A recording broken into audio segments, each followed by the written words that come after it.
In Argentina, workers together with Minister Sergio Massa hailed the reform of the income tax imposed on salaries. In Slovakia, early parliamentary elections to define the country's position on the conflict in Ukraine move forward. And in Burkina Faso, military leader Captain Ibrahim Traoré said elections are not a priority compared to security. Hello, welcome to From the South. I'm Luis Alberto Matos from the TeleSUR studios in Havana, Cuba. We begin with the news. Argentina's working class mobilized in support of presidential candidate and current economy minister Sergio Massa. During his speech before the large gathering, Massa affirmed that the elimination of the income tax is a step forward to start repairing the mistakes and injuries that the country's economy is suffering. The economy minister urged retirees, beneficiaries of the universal salary, and workers of the popular economy to join him in requesting that the law that returns the income tax to the workers be passed before Congress. In Ecuador, preparations continue for the presidential debate between the candidates Luisa González of the Citizen Revolution and Daniel Noboa of National Democratic Action. The debate will take place on October 1st at 7 p.m. local time at the headquarters of Ecuador TV channel. The Metropolitan Transit Agency and the National Electoral Council informed that due to the meeting of both presidential aspirants, the surrounding areas are closed for vehicular traffic, thus guaranteeing security. In this sense, González and Noboa will discuss for an hour and a half their proposals on four main issues: economy, security, social inclusion, and policies. On October 15th, Ecuadorians will go to the polls to choose the nation's next president after Guillermo Lasso implemented on May the so-called cross-death to bring his term to an early end. Brazil's Minister of Racial Equality, Aniel Franco, demanded police protection after suffering hate attacks on social media. The official asked authorities to open an investigation due to the multiple messages of racism and intimidation that she has received during last week. According to local media, the threats against the minister intensified after the ministry fired Marcel Decote on one of Franco's former advisors, who had attacked supporters of the Sao Paulo soccer club on social media. In 2018, Marielle Franco, the minister's sister and feminist counselor, had also been the victim of constant threats prior to her murder.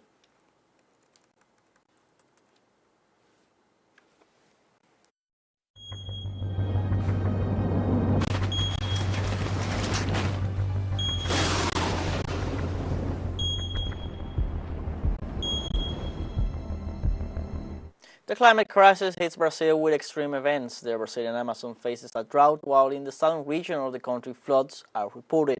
According to authorities, thousands of fish were found dead in the lagoons of the Environmental Reserve for Sustainable Development of the Pinaña Lake on the banks of the Amazonas River, some 84 kilometers away from the city of Manaus. While the state of Rio Grande do Sul is affected by heavy rains and floods that have displaced thousands of citizens. In this context, almost 6 million Brazilians have been affected by the effects of climate change caused by the El Niño phenomenon.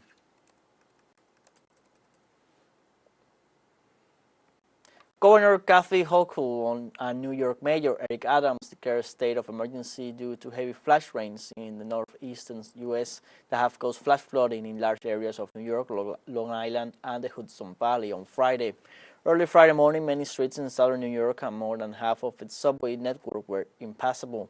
The Metro North Railroad serving the Hudson Valley has some sections suspended. Several major highways in Long Island, Queens, and Brooklyn were also impassable, while some have been quick to blame climate change alone. A University of Rhode Island study published in May stated that the combined weight of New York's more than 1 million buildings was causing the city to sink by up to 2 millimeters a year, contributing to transforming once unstable weather patterns into devastating phenomena. Also in the United States, the federal government asserted that there is still an opportunity to avoid a technical shutdown. Shalan Dayon, director of the White House Budget Office, was optimistic about the possibility of avoiding a budget impasse and pointed out that deadline expires at midnight this Saturday. The Senate reached a short-term commitment this week that would give policymakers additional time for a final deal, but the initiative failed in the House of Representatives, where supporters of Donald Trump refused to support any legislation that includes financial aid for Ukraine. It is not the first time the government has been close to a collapse, being closed for over 3 days between the end of 2018 and the beginning of 2019. The only way to prevent U.S. civil employees from becoming technically unemployed is a last-minute agreement between the two parties. A possible temporary government shutdown in the United States could affect several areas essential for the proper functioning of the state. Nearly 1.5 million federal civil servants and some 2 million military personnel would not receive their paychecks. Air traffic and airport security would be delayed, as air traffic controllers and transportation security agency officials will work without pay. It is also estimated that social protection programs such as pensions, hospital and medical services, among others, will also be affected by the budget crisis. Let's take a short break now, but remember you can join us on TikTok at TeleSUR English, where you will find news in different formats, news updates, and much more. All the stories coming up. Stay with us.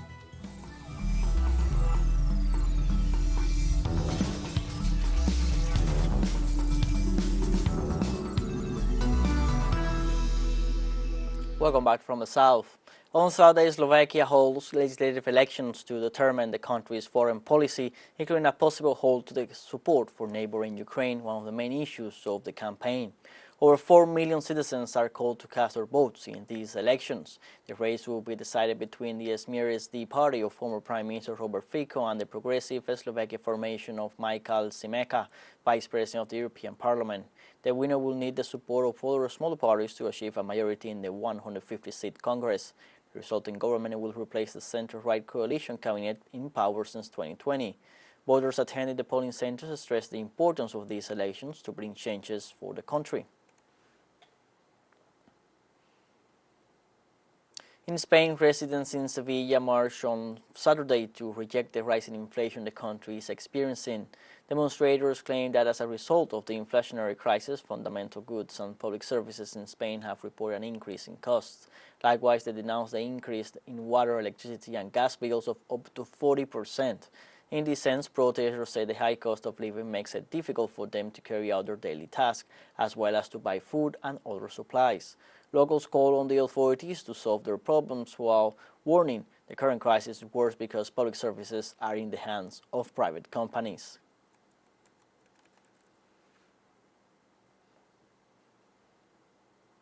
The president of Russia, Vladimir Putin, assured that Latin America will play a leading role in world politics. During his participation in the Russian-Latin American International Parliamentary Conference, the Russian head of state emphasized that Latin American countries are showing a pattern of success in the progressive formation of a multipolar system.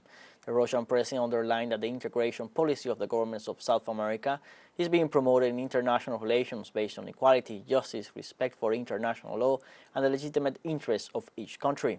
Regarding the integration policy, Putin assured that Russia is ready to cooperate and clarified that the BRICS group is not a kind of military alliance. In this new polycentric architecture, governments of Latin America, with their huge economic potential and human resources, as well as their pursuit of leading independent international policies, will gain one of the leading roles in the world. I have no doubt about it. BRICS is an organization, it's not a military alliance. It's just a platform for coordination of positions to figure out mutually acceptable decisions based on sovereignty, independence, and mutual respect. During his speech at the Russian-Latin American Parliamentary Conference, Russian President Vladimir Putin recalled his meetings with the Cuban revolution leader, Commander Fidel Castro. I remember my meetings with Fidel Castro. There were a few. He was such a rock, you know.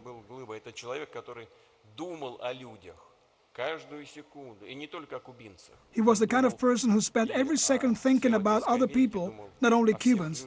He thought about all of Latin America and the whole humanity.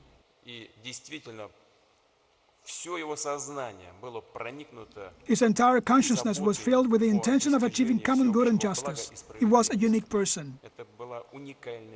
Russian President Vladimir Putin addressed the nation in a video message recorded on the occasion of the first anniversary of the signing of the treaties of accession of the republics of Donetsk and Lugansk, Kherson and Zaporizhia provinces to Russia. The head of state recalled that a year ago, on September 30th, a decisive and historic event took place. The accession of 4 new regions to the Russian Federation was signed, and millions of people from Donbass, Kherson and Zaporizhia provinces chose to be with their homeland. He also emphasized the country's commitment to the creation of a common future through the reconstruction of the territories affected by the fighting, in particular with the construction of new housing, schools, hospitals, roads, museums, and memorials. Finally, the head of state welcomed the importance of the recent regional elections in these territories, in which the population supported the governors who led the provinces prior to the elections.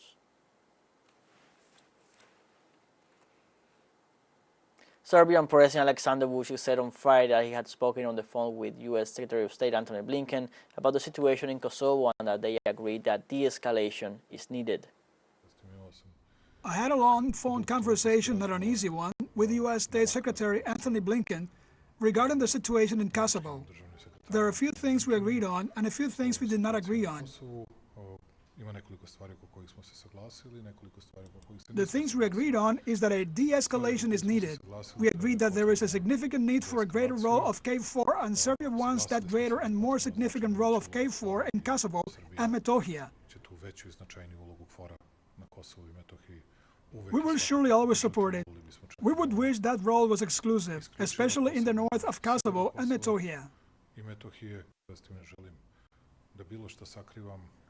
I don't want to hide anything. I don't care what anyone in the world thinks, because we have evidence that at least one person, possibly 2, were liquidated cold-bloodedly. They were not liquidated during the fight. They were injured, they were alive, and they surrendered, and then they were cold-bloodedly liquidated from a short distance.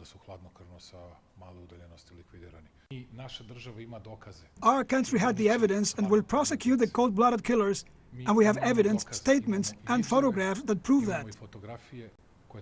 We have a second short break coming up, but before we invite you to visit our YouTube channel at TeleSUR English, there you'll be able to rewatch our interviews, top stories, special broadcastings, and more. Hit the subscribe button and activate the notification bell to stay up to date on the world's most recent events. Final short break, don't go away.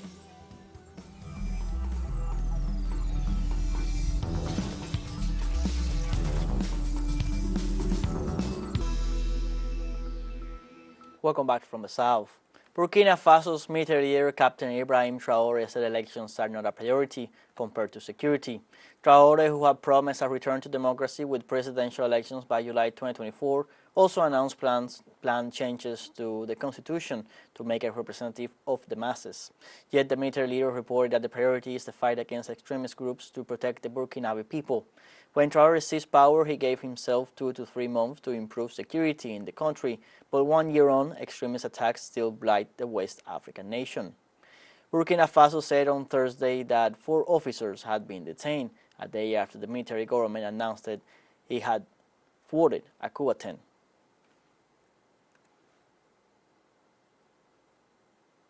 Leaders of 9 southern European countries on Friday called on the European Union to conclude a new agreement on migration and asylum and to redouble its efforts to prevent departures from North Africa as another shipwreck off the coast of Libya occurred.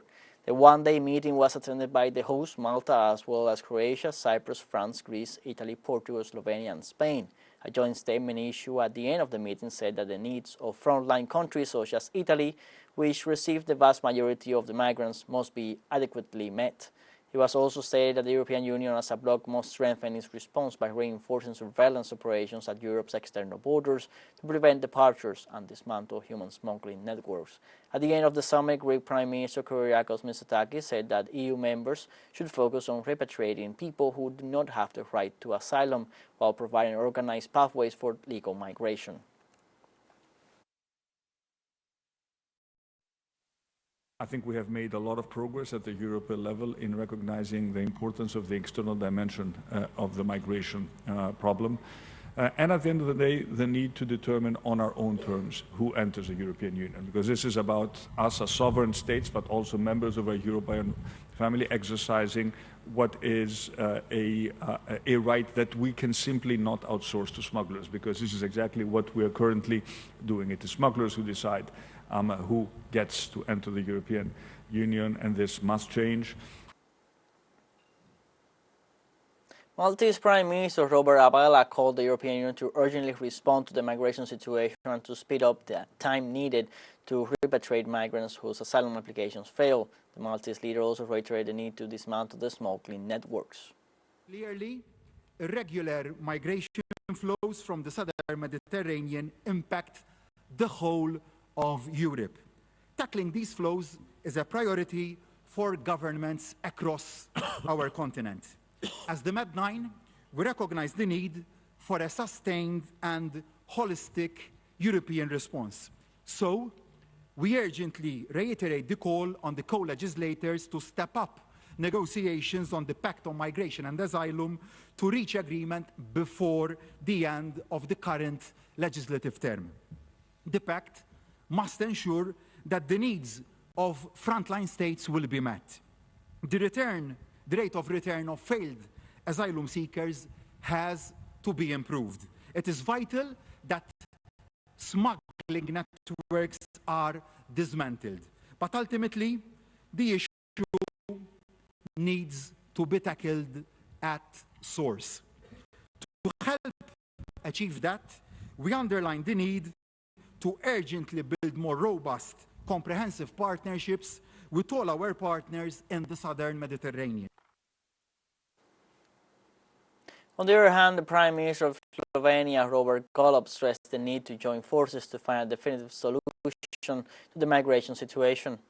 And I think it was shown quite clearly during all the discussions today. Unity when it comes to illegal migration. The only way forward, if we want to find a solution, is to be united. No single state, no single nation can find a solution to this really huge challenge ahead of us. And Mediterranean basin, it is a gateway to Europe. And we need to tackle the issue united. And that's what was shown today. And the Ivory Coast launched procedures for the introduction of a visa with Tunisia, departure country for thousands of sub-Saharan migrants wishing to reach Europe. Ivorian government spokesman Amadou Coulibaly said at the end of a council of ministers that his country had contacted the Tunisian authority to re-establish visas between both nations and that diplomatic procedures were already underway. The government officials said many migrants pass through Tunisia on their way to Europe, and since many Ivorians are claimed to be among them, the new visa is intended to solve the problem. Tunisia, along with Libya, is the main departure point for thousands of migrants crossing the central Mediterranean to Europe. Like this, we have come to the end of this news briefing. You can find these and many other stories on our website at telesurenglish.net. You can also join us on social media on Facebook, X, Instagram, Telegram, and TikTok. For TeleSUR English, I'm Luis Alberto Matos. Thank you for watching.